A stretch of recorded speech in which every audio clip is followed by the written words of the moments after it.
Hello folks, it's Bob C-Gar coming to you from my studio in Springfield, Oregon, which is, yes, a lawn chair in front of my garage.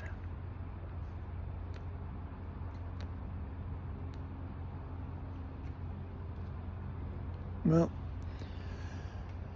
not a lot of new stuff going on. You got Trump over in England doing that whole rigmarole. I think it's a waste of time, but I think he's supposed to meet with Sturmer and talk about tariffs. I know they're trying to, UK's trying to get them lowered. Trump, who knows? One thing I'll say about Trump is I think when people make him feel like a big wheel, he's a little more generous. Maybe that's true with everyone, but I think it's certainly true with him.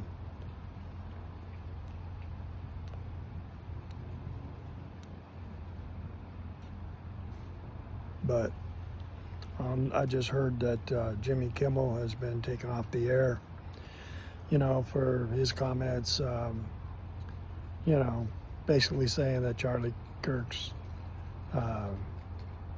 assassin was MAGA, which he wasn't. And I think anybody with common sense would know that, no, that's not who would take out Charlie Kirk. But, these guys, I don't get it. It's like they just, common sense just completely leaves them.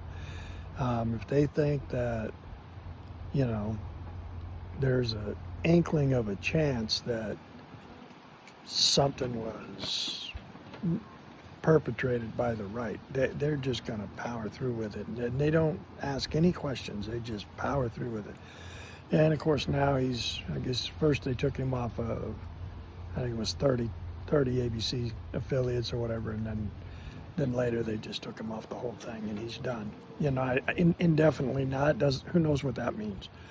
But anyway, I'm of the sort that I don't believe people should necessarily be canceled, but I think they should be forced to present the truth. If they're proven to be way off base, like he was, then he should be forced to, if he wants to keep his job, to go out and say, look, I was wrong. I was completely wrong. This is the way it really is. And I apologize for that, and I'll be more careful in the future. The reason I don't think they do that is because they know that even if they apologize, that they would just turn around and do the same thing later on. But eventually, if you apologize, a few times, then take them off the air. I mean, if they're not working at it, take them off the air. But the other thing is, I don't think Kimmel has any problem saying anything negative about the right, but truth is, he's not doing any research. He's reading the cards. He's doing what they tell him to do. So, in some aspects, he may not be the real guilty one.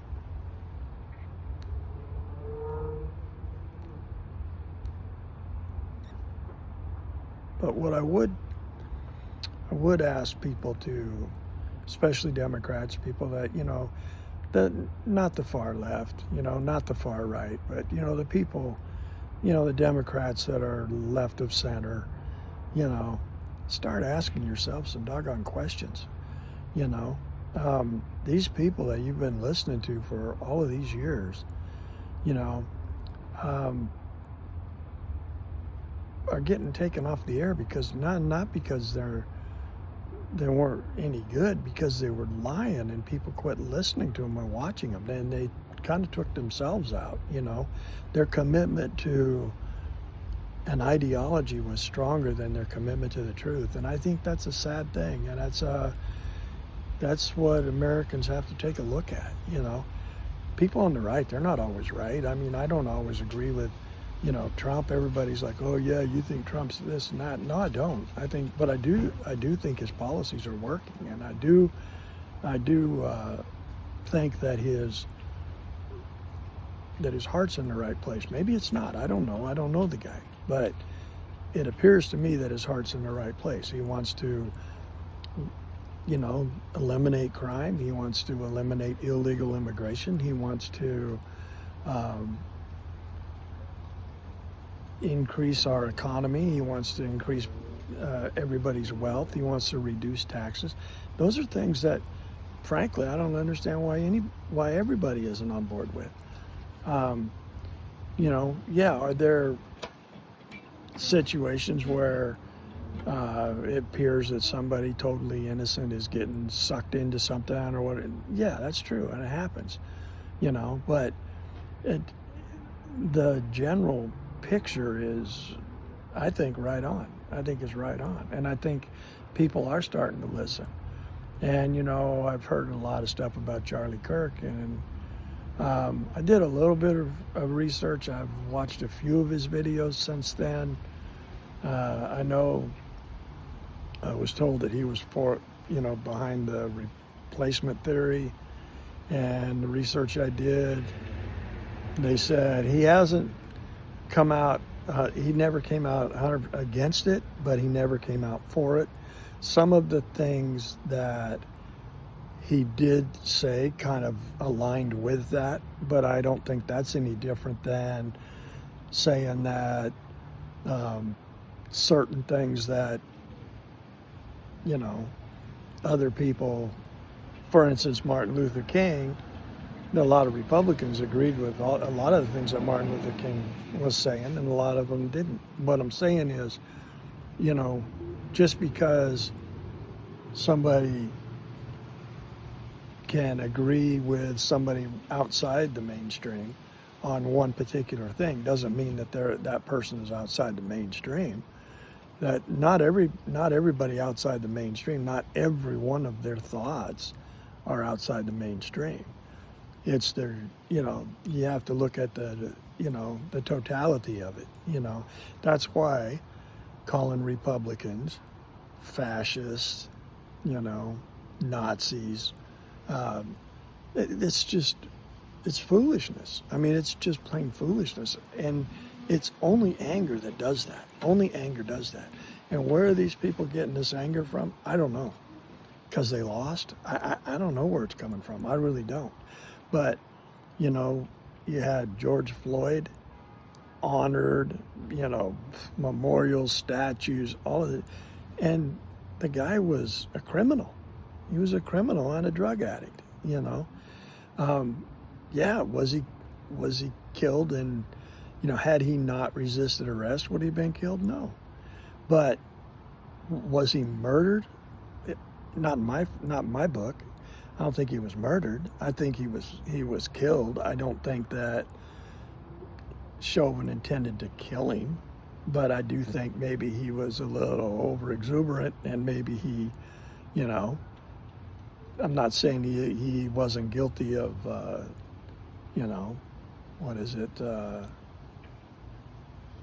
manslaughter, which may be what they convicted him of, but he wasn't murdered.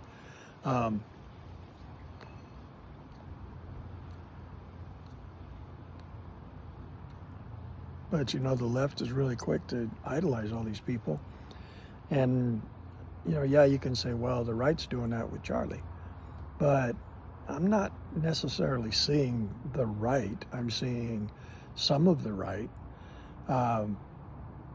I feel like, these people that are losing their jobs because of something they posted that they were, good, I'm glad he's gone, or that kind of thing. Yeah, I don't agree with that. Now, I don't agree with if teachers doing that is different. People who are in charge of our children, their political views should be kept to themselves. They should not be making a spectacle of themselves. And now you can say, well, that's their own private account or whatever, and it is. But I think a lot of these teachers are doing it in the public. That's how they're getting caught, And also, I think that there's teachers now in high schools that they're friends with their students, and I think that's 100% wrong. I don't think that needs to be completely outlawed. You shouldn't be working if you can't separate that, because you should be held to a higher standard, just like a cop should be, or a government official should be. And I think we've done almost the opposite of that. we've almost let them do whatever they want to do under the guise of First Amendment. And I am a First Amendment guy.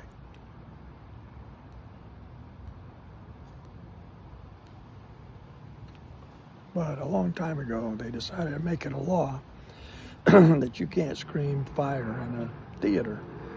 And you think about it, and that makes sense. So there's probably should be some kinds of restrictions, but they should be more self-induced than legal. Now, but while I don't think anybody should necessarily lose their job for saying those things, I do think that in today's world, with everybody on media, social media, and it being so prevalent, everybody's opinions and all of these things, where, you're representing your employer, depends, I'm sure different levels there would be probably different rules, but, you're representing your employer, and, if you're going to, your comments are risking them, hundreds of thousands of dollars, well, guess what?